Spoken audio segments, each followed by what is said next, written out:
C'est trop cher. Cette phrase, vous la sortez tout le temps. Sur Vinted pour acheter un sac à main ou une fringue, sur Le Bon Coin pour une voiture ou même au travail pour un prestataire professionnel. Pourtant, cette phrase, elle est toujours fausse. Vous n'avez qu'à regarder l'agence sur Netflix, les clients te disent c'est trop cher, c'est leur budget pour des appartements à 2 millions et les agents immobiliers sourient et au final, ils vendent quand même, sans forcer personne. Moi c'est Simon, je suis le fondateur d'Atmada 1% et ça fait 19 ans que je fais de la vente. C'est ce que j'ai pu étudier sur des centaines et des centaines de formations de clients. La phrase c'est trop cher est toujours fausse. Quand vous dites c'est trop cher, finalement vous ne parlez jamais du prix. Vous dites autre chose. Et si vous ne les comprenez pas, vous allez galérer toute votre vie, à la fois quand vous vendez vos services en tant que commercial, en tant que freelance, en tant que chef d'entreprise, ou bien même pour négocier avec votre salaire, votre compagne, votre enfant, peu importe qui. La voici la vérité. Les meilleurs négociateurs au monde ne répondent jamais à cette objection. Ils font quelque chose de beaucoup plus intelligent. Et dans cette vidéo, je vais vous donner les clés pour éviter de subir cette objection et surtout une méthode complète pour la gérer parfaitement. Alors, partie numéro 1. Les 3 vraies raisons de dire c'est trop cher et pourquoi le seul prix en tant que tel ne veut rien dire. Selon vous, est-ce que 50 000 € c'est cher ? Votre première réaction, ça va être de me dire ben oui, évidemment 50 000 € c'est très cher. Mais si je vous dis que ces 50 000 € vous rapportent 100 000 € garantis dans l'année, est-ce que c'est encore cher ? Ça, c'est le premier truc que j'ai appris dès lors que j'ai commencé à la vente, c'est que le prix tout seul ne veut rien dire. Le prix, et notre cerveau fonctionne ainsi, n'a de valeur que s'il est comparé à quelque chose et s'il est comparé à quelque chose de pertinent. Regardez votre poignet, une Casio à 50 € vous donne l'heure aussi bien qu'une Rolex à 10 000. Même fonction, prix différent. Pourtant, les gens achètent des Rolex tous les jours. 50 € pour un McDo, c'est scandaleux. Mais 50 € pour un repas en étoilé, c'est donné. Voilà, le prix n'existe pas sans contexte et c'est exactement pour ça que c'est trop cher cache toujours autre chose. En fait, il faut que vous compreniez que cette objection cache en réalité un biais de notre cerveau à tous, la comparaison. Sans rien dire, votre cerveau est allé automatiquement comparer 50 000 avec ce qu'il connaît dans son quotidien. Donc oui, 50 000 € au quotidien, ça paraît cher. Mais en réalité, les vraies raisons derrière cette objection se cachent ailleurs. Raison numéro 1, le budget réel est insuffisant. Ça, c'est la raison évidente. Celle à laquelle vous avez tous pensé et celle à laquelle tout le monde pense en premier. Le client n'a vraiment pas l'argent. Sauf qu'en réalité, c'est rarement le cas. J'ai un dirigeant qui me contacte pour former ses équipes commerciales. Budget de formation, 15 000 €. Mon devis, 25 000 €. Ses réactions, c'est trop cher, je n'ai que 15 000 € de budget. 3 semaines plus tard, il achète une voiture de fonction à 45 000 € cash. Il n'avait pas un problème d'argent, il avait un problème de priorité. Parce que là voici la vérité, il y a toujours de l'argent. La question c'est pourquoi ? Apple, qui vient de sortir son iPhone 17, ils vendent des téléphones à 1500 balles. Les gens se plaignent du prix, se plaignent de l'augmentation du prix, mais font quand même la queue pour l'acheter. Même ceux qui disaient c'est trop cher 6 mois avant finiront par l'acheter. Netflix augmente ses prix de 2 balles, les abonnés vont râler sur Twitter, mais ils vont quand même payer. L'argent, il y en a, sauf qu'il faut le mériter. Il faut mériter sa place dans les priorités du client. Deuxième raison où c'est trop cher, la valeur perçue est insuffisante. Et celle-là, c'est de loin la plus fréquente. Le client ne voit pas le retour sur investissement. Dans sa tête, vous lui vendez une dépense, pas un investissement.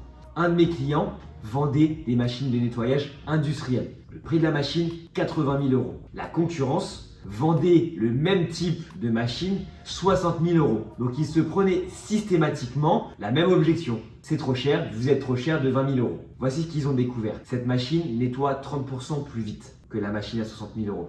Sur un an, ça représente plus de 200 heures économisées. Un opérateur est payé chargé 50 € de l'heure. Ça fait 10 000 € d'économie annuelle. En 2 ans, la machine, elle s'est remboursée toute seule et après ces 2 ans, elle vous fait gagner de l'argent. Le problème, c'est que la majeure partie des clients vont pas faire ce calcul. Ils vont juste voir 80 000 € c'est cher.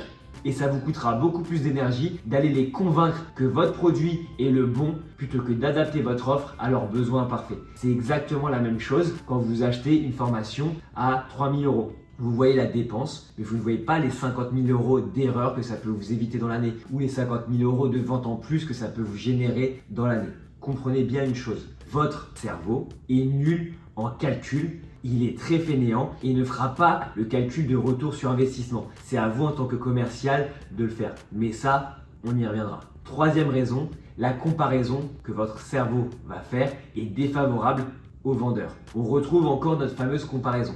Et naturellement, cette comparaison va desservir le commercial. Ça peut être une comparaison avec la concurrence, vos concurrents sont moins chers. Ça peut être une comparaison avec une référence personnelle, l'année dernière j'ai payé moins cher, ou une comparaison qui n'a rien à voir, avec un secteur totalement différent. Pour ce prix-là, je m'achète une voiture. J'ai vécu ça la semaine dernière. Un prospect me dit 12 000 € pour une formation, c'est le prix d'une belle voiture d'occasion. Et il n'a pas tort. Sauf qu'il va comparer une formation avec une Peugeot 308 par exemple. Dans sa tête, il va se dire qu'est-ce qui me rend le plus heureux? Une bagnole ou une formation? La voiture va gagner. Mais qu'est-ce qui va vous faire gagner à vous? La formation ou la voiture? Sur une formation commerciale, il va générer des ventes qui vont lui faire augmenter son chiffre d'affaires, augmenter sa marge, augmenter son résultat et gagner de l'argent. Sous-entendu, avec la formation, il va gagner suffisamment d'argent pour se payer la formation et s'acheter une nouvelle bagnole tous les ans. C'est le travail du commercial. Votre travail, c'est de mettre la perspective. Votre cerveau compare en permanence. Et vous ne pouvez pas l'en empêcher. Quand Starbucks vend un café à 5 €, vous ne comparez pas avec le coût des grains de café, vous comparez avec le café de la machine du bureau à 50 centimes. Quand vous achetez un costume à 800 balles, vous ne comparez pas avec le coût de fabrication, vous comparez avec le costume qui habille à 80 balles ou le Gucci à 8000, peu importe. Et souvent, cette comparaison va tuer la vente avant même qu'elle commence. Parce que vous ne comparez jamais ce qui est comparable. C'est comme ça. Vous allez comparer ce qui vous passe par la tête à ce moment-là. Je reprends l'exemple de Starbucks. Le café Starbucks vs le café du bureau. Vous allez comparer le prix. Vous allez comparer ce qu'il y a dans la tasse. Mais vous n'allez pas comparer le fait que le café Starbucks, il est là maintenant, qui a l'expérience, qui a l'ambiance, qui a le Wi-Fi gratuit. Vous allez pouvoir travailler tranquillement dans un bureau sans payer de loyer, par exemple. Voici ce que votre cerveau va jamais comparer. Le costume à 800 € vs le costume qui habille à 80 balles. Vous n'allez pas comparer l'image pro, la durabilité, la coupe sur mesure. Vous allez comparer prix contre prix. Voilà pourquoi c'est trop cher. C'est jamais vraiment une objection budget, c'est plus une objection valeur perçue, comparaison défavorable. Et ça restera toujours l'une de ces trois raisons. Une fois que vous le savez, tout va changer. Parce que maintenant, vous savez que le prix n'est jamais le vrai problème. Encore faut-il identifier où est le vrai problème. On va se plonger maintenant sur comment éviter que l'objection arrive et comment on va l'anticiper. Parce que c'est exactement à cet endroit-là, pour cette raison-là, que la plupart des commerciaux se plantent. Ils attendent que l'objection arrive, puis se battent pour y répondre, puis se battent contre. Sauf qu'en fait, tu es déjà perdant contre les probabilités. Tu es déjà en train de remonter la pente. Nous, ce qu'on va enseigner chez Atmada, c'est que la meilleure façon de répondre à une objection, c'est encore de l'empêcher d'exister. Alors comment? En changeant l'ordre de la conversation. Au lieu de vendre un produit puis justifier son prix, vous allez faire l'inverse. Vous allez chiffrer d'abord le problème du client. Et ensuite, vous allez présenter une solution comme la réponse logique à ce problème. Je vais vous montrer avec un cas concret. Marc, dirigeant d'une PME, 50 salariés, me contacte pour former ses équipes commerciales. Ces commerciaux n'atteignent que 70% de leur objectif. Voici comment la plupart des formateurs s'y prendraient. Bonjour Marc, propose une formation commerciale à 25 000 € par exemple. Réaction prévisible de Marc, 25 000 € pour une formation, mais c'est trop cher. Nous, on fait de la formation sur mesure, mais Marc est toujours sur c'est trop cher, c'est trop cher, c'est trop cher. Comment on fait? On va le faire différemment. Étape numéro 1, on va chiffrer le problème de Marc avant de parler de la solution. Déjà, humainement, au lieu de parler de prix, je vais commencer par une question. Marc, vos commerciaux atteignent leur objectif ou pas? Pas vraiment, on est à 70% de l'objectif en moyenne. Ça représente combien de chiffre d'affaires en moins sur une année? Marc va réfléchir, va faire ses calculs, à peu près 300 000 € de chiffre d'affaires par exemple. Avec votre marge, ça fait combien de bénéfices perdus? Environ 120 000 €. Est-ce que vous voyez ce qui se passe? Marc ne pense plus à ma formation, il pense à ces 120 000 € qui s'envolent chaque année. Le problème, il est chiffré. Maintenant, toute solution qui va coûter moins que 120 000 € paraîtra plus logique et envisageable. Deuxième étape, parce que ça ne suffit pas, on va faire verbaliser l'impact de ne rien faire. Au lieu de dire à Marc il risque, je vais le faire parler. Marc, si cette situation perdure encore 1 an ou 2 ans, quel impact ça va avoir sur votre entreprise? écoutez, ça va être compliqué, nos concurrents avancent, nous on stagne, je vais devoir fermer des agences, je vais devoir licencier du personnel, je suis à risque, je me paye plus. Il y a plein de facteurs qui vont faire grossir le problème. Deuxième volet à cette thématique-là et sur vous, personnellement, Marc. Et là, on va aller plus loin encore. Bah écoutez, c'est stressant, je dors mal, ma femme s'inquiète pour l'entreprise. Et là, finalement, en posant des questions, je contribue à faire en sorte que Marc se convainc tout seul. Il verbalise lui-même les conséquences de ne rien faire. C'est toujours 1000 fois plus efficace, 1000 fois plus puissant que mes meilleurs arguments. Dans sa tête, maintenant, ne rien faire lui coûte 120 000 € par an, plus le stress de l'avenir, plus ce que ça lui coûte d'un point de vue personnel. La santé de son couple, son état psychologique, et donc il est persuadé qu'il a beaucoup à y perdre à ne rien faire. Troisième étape, on va ancrer le retour sur investissement avant de parler de la solution et du prix. Maintenant, et seulement maintenant, je vais parler de la solution. Pas de son prix, la valeur de la solution. Marc, si on passait vos commerciaux de 70 à 85%, ça changerait quoi? On récupérerait 200 000 € de chiffre d'affaires. Avec notre marge, ça ferait 80 000 € de bénéfices supplémentaires. Et Marc, si on visait 90%, là, on parlerait de 150 000 € de bénéfices supplémentaires. Marc calcule déjà sa rentabilité. Dans sa tête, ma formation, elle ne coûte plus rien, elle rapporte. L'investissement formation est passé de 25 000 € de coût à 80 000 € de bénéfices supplémentaires. Et donc, vous êtes rentable en moins de 4 mois. Et là, je lui ai fait voir dans un premier temps l'enfer de sa situation. Maintenant, je lui vends l'espoir du paradis. Et donc, normalement, à ce moment-là, Marc ne va pas me dire c'est trop cher. Je vais grossir le trait, il va me dire quand est-ce qu'on peut commencer. Alors, pourquoi ça marche? Parce que Marc n'achète plus une formation à 25 000 €, il achète 80 000 € de bénéfices supplémentaires pour un investissement de 25 000 €. Et donc, il ne va plus comparer ces 25 000 € avec une bagnole ou avec ses vacances, il va les comparer avec les 120 000 € qu'il a comme manque à gagner chaque année. Et vu comme ça, à 25 000 € pour résoudre un problème qui t'en fait perdre 120 000, c'est donné. La règle d'or, c'est que votre client doit toujours entendre la valeur avant le prix. Toujours, quoi qu'il arrive. Problème chiffré, impact verbalisé, ROI ancré, prix présenté. Dans cet ordre et jamais l'inverse. Sinon, il va comparer votre prix avec n'importe quoi et vous serez toujours trop cher. Si vous ancrez d'abord la valeur, il va comparer votre prix avec le coût de son problème. Et là, tout devient logique. Sauf que parfois, malgré tout ça, l'objection arrive quand même. Alors comment on va s'en sortir? Ça va être le sujet de la prochaine partie. Et oui, parce que vous êtes tous de très bons commerciaux, j'ai pas de doute là-dessus. Mais même les meilleurs commerciaux sont confrontés à des objections. Donc ici, on va regarder les 5 types d'objections et surtout, on va s'intéresser à la vraie traduction. Là, la plupart des commerciaux vont paniquer. La plupart des commerciaux, quand ils reçoivent une objection, ils vont la prendre au pied de la lettre et souvent, ils vont répondre à côté. Je vais vous expliquer comment on fait pour ne pas taper à côté et tirer dans le mille à chaque fois. Globalement, il y a 5 types d'objections dans le monde commercial. 5 et elles cachent toutes autre chose que ce qu'on nous dit. Vous allez voir, une fois que vous connaissez les vraies traductions, vous ne vous ferez plus jamais avoir. Première objection, c'est trop cher. On l'a vu, ça ne parle jamais vraiment du prix. C'est budget, valeur perçue ou comparaison défavorable. On ne passe pas plus de temps sur celle-ci, voici les 4 autres. L'objection numéro 2, je dois y réfléchir. La traduction, soit il y réfléchit en 48 heures, soit l'autre traduction, qui est souvent le cas, c'est vous ne m'avez pas convaincu. Quand quelqu'un est vraiment convaincu, il y réfléchit très vite pour se rassurer, ou il y réfléchit pas et il achète. Est-ce que vous avez déjà dit je dois y réfléchir pour un iPhone en promo à 200 balles? Non. Vous achetez direct. Vous réfléchissez quand vous hésitez, quand il vous manque une info, quand vous n'êtes pas sûr que ça vaut le coup. Marc, mon client de tout à l'heure, si on reprend l'exemple, aurait pu me dire je dois y réfléchir si je n'avais pas par exemple bien chiffré son problème. Si les 80 000 € de bénéfices supplémentaires lui paraissaient flous ou irréalistes. Je dois y réfléchir. La traduction c'est conviction insuffisante la plupart du temps. Objection numéro 3. J'ai déjà une solution. Traduction, prouvez-moi que vous êtes meilleur, prouvez-moi que vous êtes plus adapté. Si sa solution actuelle était parfaite, il ne vous parlerait pas. Le fait qu'il soit là prouve qu'il a l'écoute de mieux. Mais il a potentiellement peur de changer, peur que votre solution soit moins bien ou pire que l'existant. Marc aurait pu me dire, écoutez, j'ai déjà formé mes équipes l'année dernière, ça ne veut pas dire qu'il ne veut plus de formation. Ça veut dire qu'il faut que je lui montre pourquoi la mienne est différente, qu'est-ce que ça va lui apporter. J'ai déjà une solution, montrez-moi la différence, montrez-moi que c'est mieux, rassurez-moi. Objection numéro 4, j'ai pas le temps.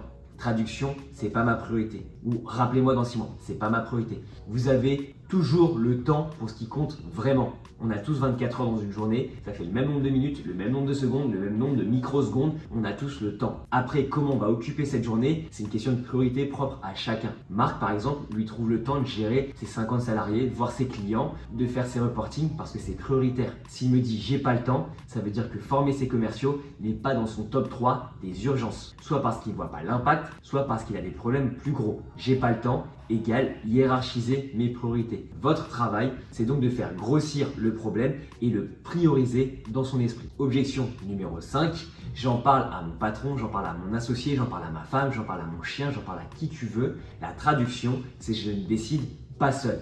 Ça, c'est la plus traître. Parce que souvent, c'est vrai.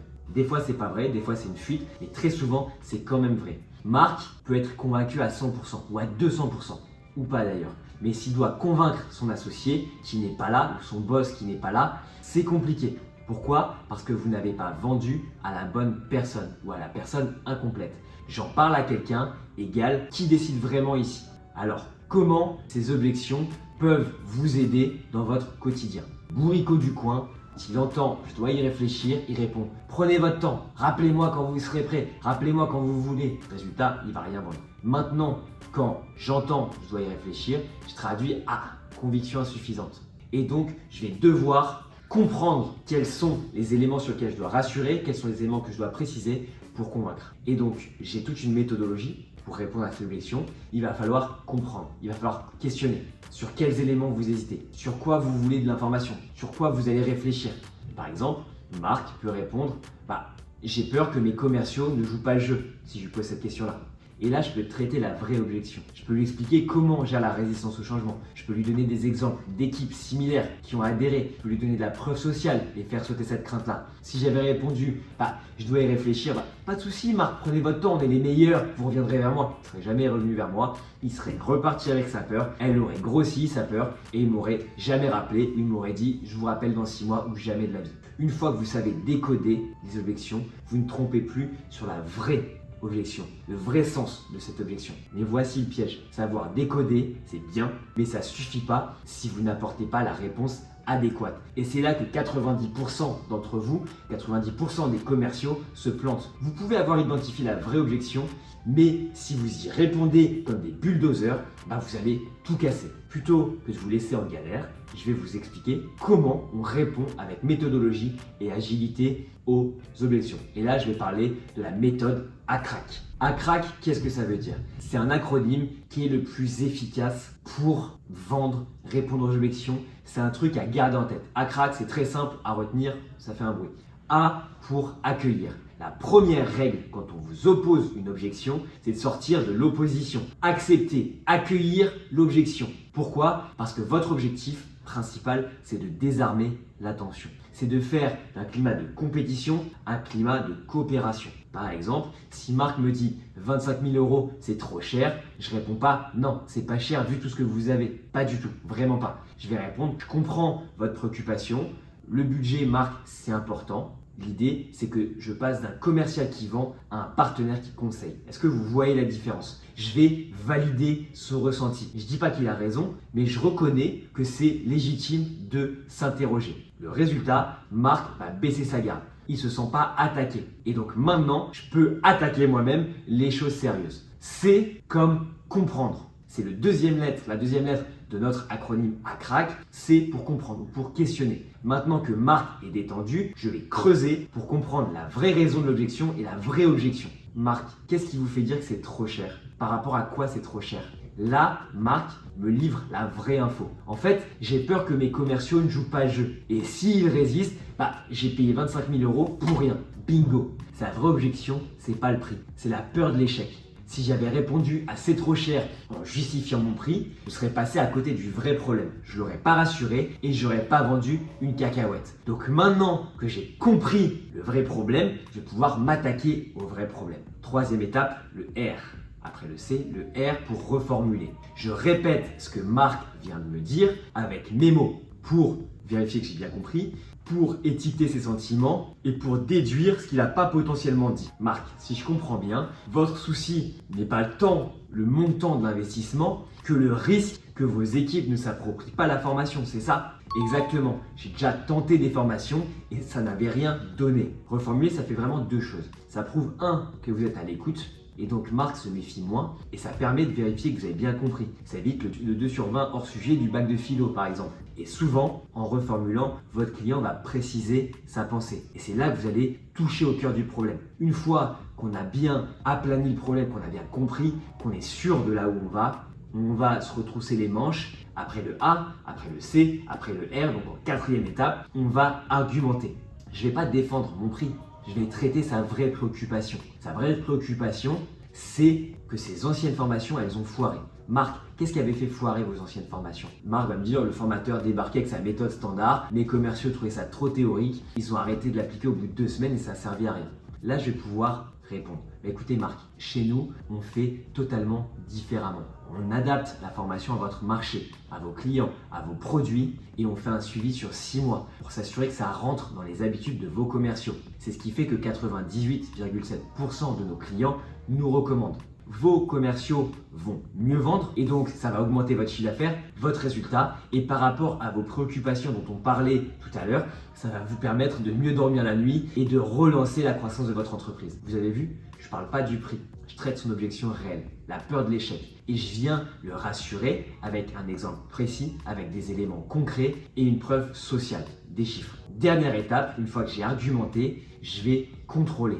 Je vérifie que j'ai bien répondu à sa préoccupation. Est-ce que ça répond à votre inquiétude sur l'appropriation par vos équipes? Oui, avec un suivi sur 6 mois, c'est beaucoup plus rassurant. Parfait. Qu'est-ce qui vous empêche d'avancer? Soit Marc avance, signe, soit il va me proposer une nouvelle objection. Mais au moins, celle sur le prix, elle est réglée. Et très souvent, la deuxième objection, elle est moins forte que la première. Et la troisième, moins forte que la deuxième. Et ainsi de suite. Jusqu'à ce qu'on soit sur des objections de détail et que vous soyez presque sur la ligne d'arrivée. Pourquoi ça marche? Parce que cette méthode, elle respecte un principe fondamental, un principe psychologique. On ne change pas d'avis sous la contrainte. Si vous forcez Marc à reconnaître que votre prix est justifié, il va résister par réflexe et par fierté. Et donc ça ne marchera pas. En revanche, si vous l'amenez à exprimer ses vraies préoccupations et que vous les traitez une par une, il va se convaincre tout seul.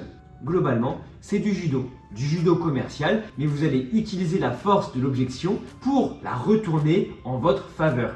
Et petit aparté, capital, surtout, ne proposez jamais de remise directement à c'est trop cher. Le c'est trop cher, vous fait 20% de remise, ça n'existe pas, c'est pas possible. Vous venez de dire, à Marc que votre prix initial il est gonflé et qu'il avait raison de négocier et surtout qu'il peut probablement obtenir encore mieux en termes de remise. Et donc, résultat, il va négocier. Ça va saper votre crédibilité et la qualité perçue de votre formation, par exemple, ou de tout ce que vous vendrez. La remise, c'est le dernier recours quand vous aurez épuisé tous les arguments de valeur. Et encore, votre remise, il faut la justifier. Je peux exceptionnellement vous faire 10% si vous signez aujourd'hui, parce que ça me permet de boucler mon trimestre, par exemple. Mais dans la plupart des cas, si vous appliquez bien la méthode ACRAC, vous comprenez bien l'objection, vous n'aurez pas besoin de baisser votre prix, du tout.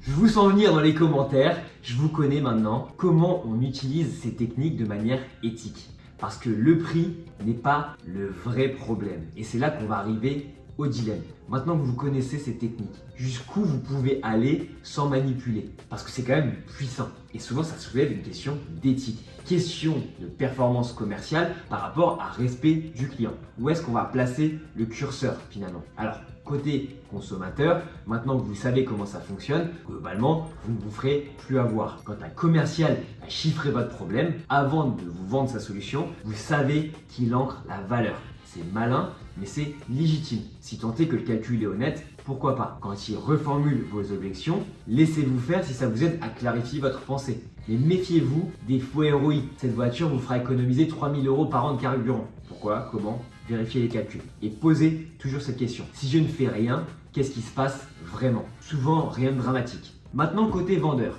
Ma meilleure réponse, c'est de vous partager ma règle depuis le début. Je n'utilise ces techniques que si mon produit améliore vraiment la vie ou les objectifs ou les besoins ou le problème du client. Si Marc forme ses commerciaux et qu'il passe de 70 à 85% d'objectifs, tout le monde gagne. Marque, ses commerciaux, ses clients et même moi. Si je vendais de la formation bidon comme certains qui nous regardent peut-être à Dubaï, juste pour me faire de l'argent, là, ça serait de la manipulation pure.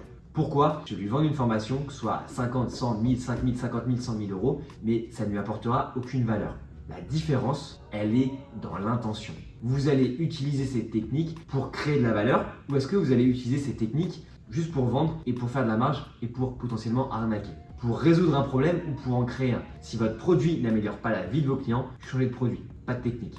Donc, comme vous l'avez bien compris, toutes ces techniques, elles sont précieuses. Vous ne pouvez les apprendre qu'en vous formant, qu'en écoutant des vidéos comme celle-ci et en suivant des formations. Globalement, on a toute une plateforme qui s'appelle Atmada 1% qui vous permet de vous former gratuitement. Je vous mettrai le lien en commentaire. Il n'y a pas de paiement, il n'y a pas de carte de crédit, il n'y a pas de freemium. Il y a 120 heures de contenu gratuit, vidéo de 5, 10, 15, 20 minutes sur toutes les thématiques commerciales et les objections sont hyper importantes. Mais si vous connaissez la vente et si vous souhaitez vous former, sachez qu'on apprend à anticiper les objections dans la découverte. Et il y a des modules sur la découverte. Si ça vous intéresse, regardez les autres vidéos sur la chaîne YouTube. En tout cas, je vous félicite de vous former et nous on se retrouve sur une vidéo prochaine ou sur la plateforme de formation Atmada. Quand on voit qu'il y a des teuteux de Dubaï qui vous vendent des trucs à 5000 balles pour un chat GPT, ça vaut le coup. Merci pour votre écoute. N'hésitez pas à nous suivre, à vous abonner, que ce soit sur YouTube, sur LinkedIn, sur Instagram. On poste tous les jours. Ça vous aidera gratuitement à devenir de meilleurs commerciaux. Merci.